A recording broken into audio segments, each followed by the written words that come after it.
thank you all for coming and supporting our cause and doing what we do. It's so much been going on, as you guys know, since November 4th when we legalized right here, passing Measure 91. It's just been a whirlwind if you've been following Salem and everything that's going on, all the suits, and then in the past 2 weeks it's just been even crazier with a few suits pulling out and kind of going secret behind our backs a little bit in a way, and preventing Measure 91 from being passed as we passed it. And that's a huge alarm for a lot of us, and that's something that we'll be talking about and addressing from here on forward, because we're not happy about that. And so we'll see how it goes. But thank you guys so much again. Russ Belville, our deputy, actually our president of Portland NORML, he's been in Washington, D.C. There's been a lot of lobbying going on there with NORML, and he was looking at that. So we're going to be looking at that. We have Representative Cohen from Tennessee. Russ got to talk with him and actually got to interview him, and he's been a huge champion of our cause, so we appreciate that.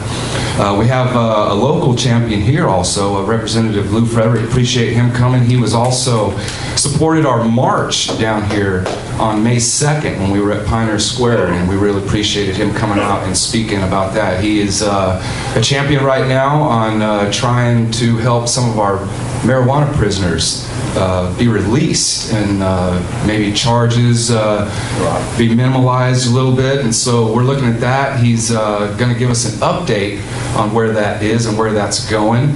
And maybe he has a little bit of good news to report as well. Maybe he'll give us his thoughts also on how things are happening right now with certain groups not passing Measure 91 as we passed it. So let's get this to Russ. Russ is going to get us started. Have a great day. We're just going to kind of do things. We've got a little bit of things to give away. Hopefully you guys are all members. If not, if you guys want to talk about how to become a member, Jennifer over here is going to be running that table, and we got things coming. So present you to Russ, and thank you for coming again to the Portland NORML meeting. Thank you.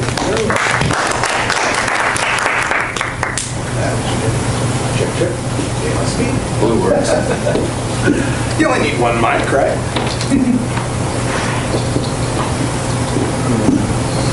Hello. There's how it works. Hello, everybody. Again, my name is Russ Belville. I'm your executive director for Portland NORML. I want to thank you for braving the weather and Memorial Day weekend and making yourselves available to us to be able to help deliver some of this information. We're also recording this information on video and audio. We'll have it uploaded. So if you want to tell your friends about how you saw Representative Fredericks here standing up for us, or any of the other things that we're talking about, you'll have that opportunity. Now, as Scott was saying, I just got back from Washington, D.C. I even got a flag pin while I was there, because everybody had one. I had to have one. And it was a really exciting time. I was there with our treasurer, Randy Quast, who's still out on the East Coast with the NORML meeting. He's also a member of the NORML, National NORML Board of Directors. But we were out there in Washington, D.C. for NORML's Legislative Lobbying Day, and it was pretty amazing. We had our first day on Wednesday, a chance for the NORML staff and some professional lobbyists to come talk to us about how to speak to our elected officials in Washington, D.C. Aaron Houston and Bill Piper were there. They talk with legislators all the time. They've been instrumental in getting some of the federal legislation going. We learned from some of the people there, in fact, Representative Cohen was telling us that you know this act that was for the veterans, to allow the VA doctors in the medical marijuana states to be able to recommend marijuana to their patients that they're seeing, their veteran patients. This is a bill that we've been doing for year after year after year, and it gets more and more votes each year. This year it failed 213 to 210. Ooh. Lost by 3 votes, which really means you lost by 2 votes, because if 2 guys would have swapped, right, switched, it would have worked. And Representative Cohen is telling us there was like 8 people. Any one of those 8 could have swapped either way. One guy was like, oh, I made a mistake. I pushed the wrong button. Another guy was like, oh, this bill didn't go far enough, so I didn't vote for it. And another guy was, I didn't realize it was talking about only the medical marijuana states. And we kind of learned an interesting lesson there, which was these guys are really busy. They don't read a lot of the details in there, and that's where we come in. We have to make those details important to them by getting in touch with them, letting them know their constituents really care about this issue. That was one of the main things that we learned at that lobby day.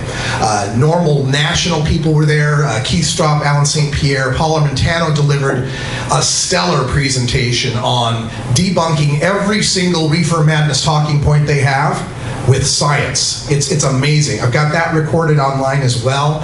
It's something, if you want to arm yourself with the facts before you go talk to your legislator, this would be a perfect presentation to check out. You can find all the recordings for this stuff on my SoundCloud page, which is soundcloud.com/radicalruss. But what I'd like to bring to you from that presentation, a little short video, it's about 4 minutes.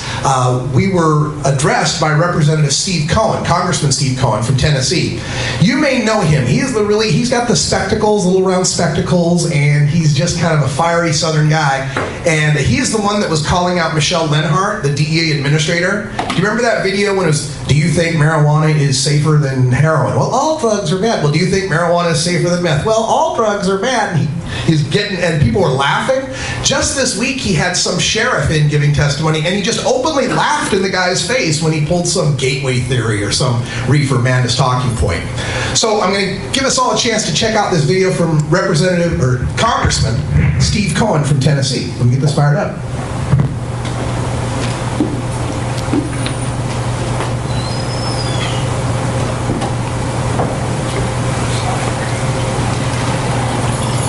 Folks, Radical Russ here with 420 Radio in the auditorium of the Capitol Visitor Center with Tennessee's Congressman Steve Cohen. You've heard him on the show many a times. Congressman Cohen, thank you for joining us.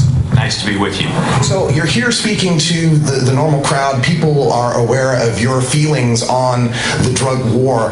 Why do you feel so many of your colleagues are reticent to address this issue? Well, I think the public at large supports it, but you have to realize the Congress is divided into red districts and blue districts because of the gerrymandering, redistricting of the state legislatures. And red districts are less likely to be in favor of decriminalization or legalization or medical marijuana or any of the other issues we've dealt with.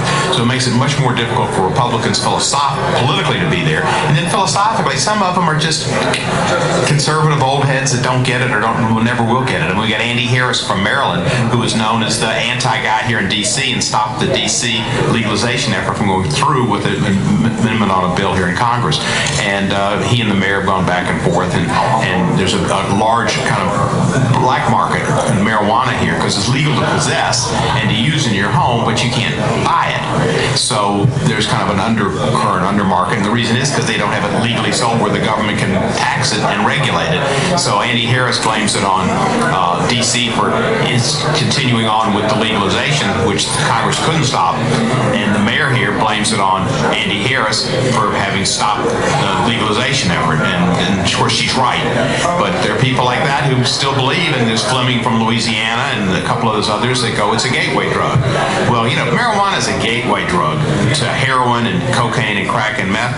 Then kissing is a gateway activity to sexual addiction. And we don't want to stop kissing.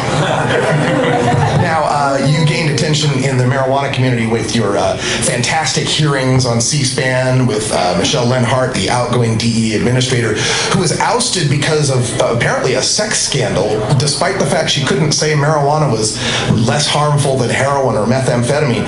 Do you know anything about the predecessor, or not the successor, that they have indicated is going to take over the position? I know he has a low bar to pass to be better. And final question, Congressman Cohen. It seems that we have a number of bills going through the House and the Senate with respect to marijuana reform. How much education are the congressmen and senators getting on this issue, and what can we as reformers do to help forward this issue?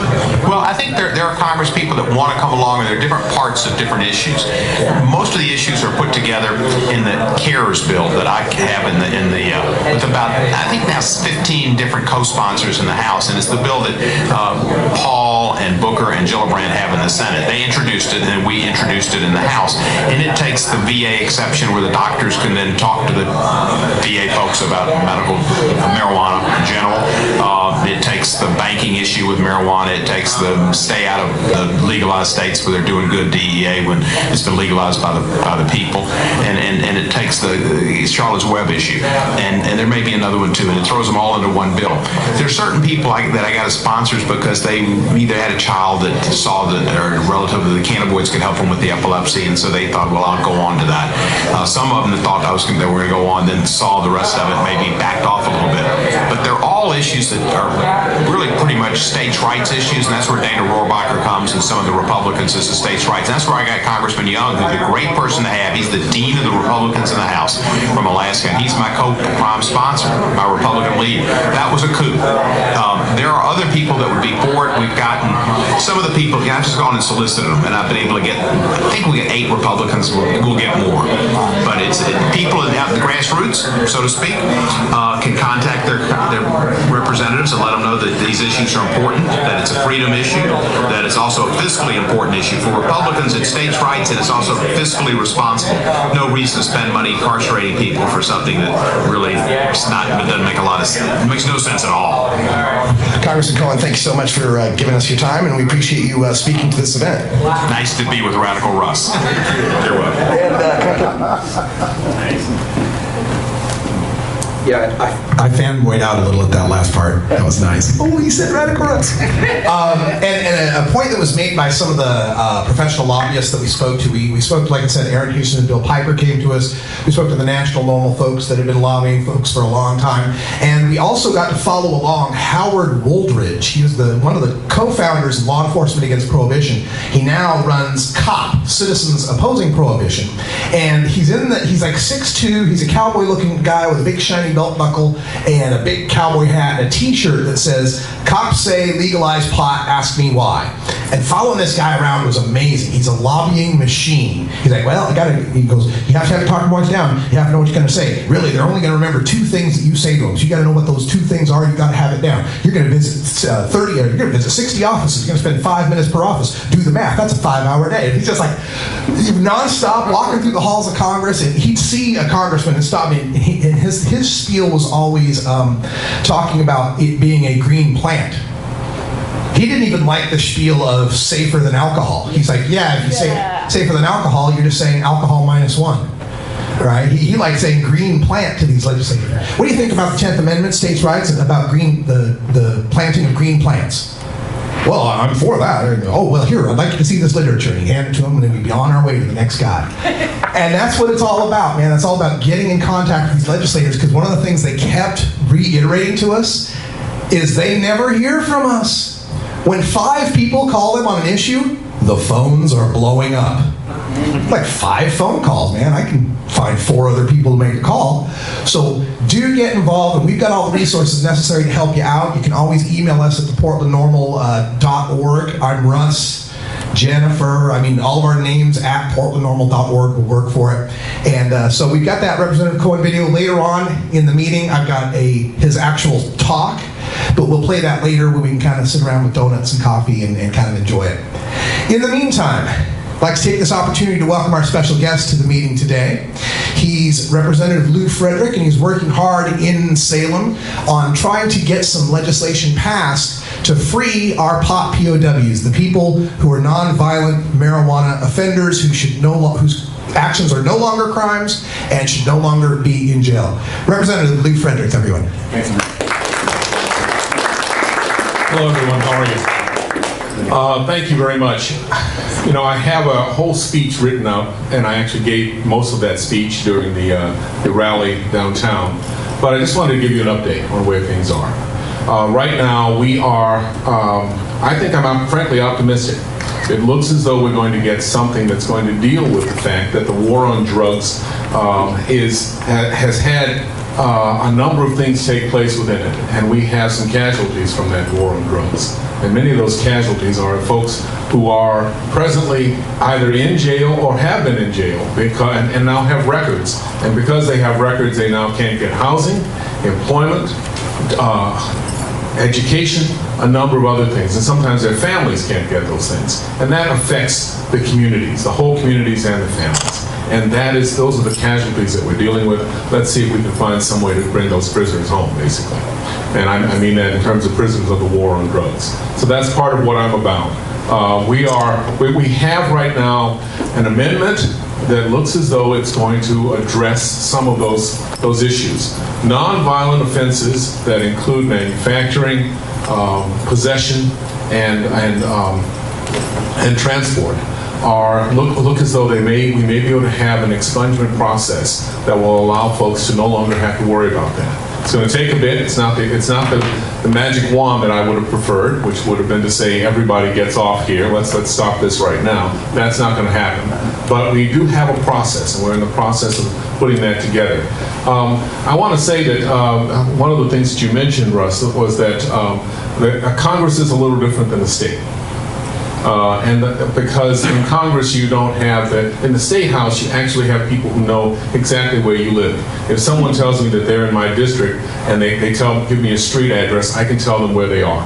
And I probably knocked on that door.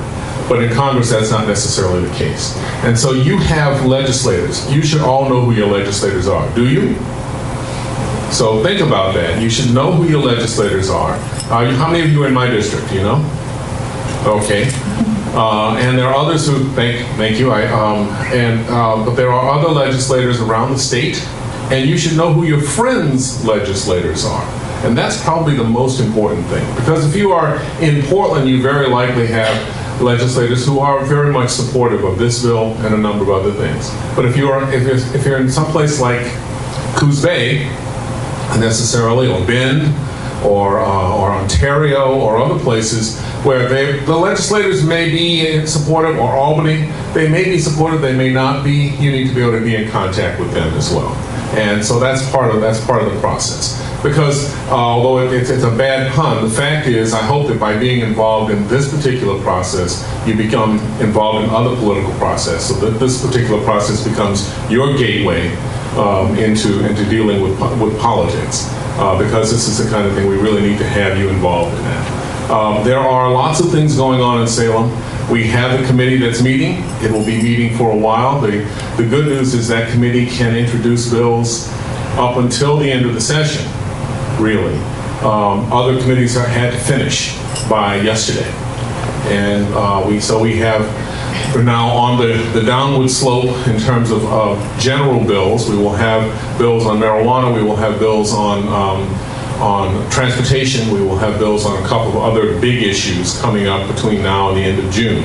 But we're supposed to be out of there by July 11th, and we hope to actually be out of there by the end of June, making decisions on those things. So we need to hear from you now. Don't wait. Send an email, send a letter. Don't send a moveon.com email or something like that where you're just clicking a button. Please don't do that, because it ends up in my office. It ends up in the spam folder because we need to have individual emails. So when you send us something, say this is a concern. Put it in the subject. Let people know that it's clearly an individual email. That helps a great deal. But that's what's going on right now in Salem. That's what we've been working on.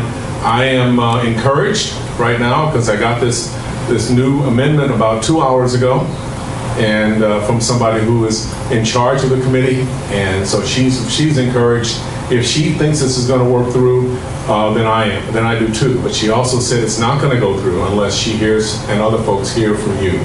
So think about who your state legislator is, think about who your state senator is, and you should be able to find out that pretty easily.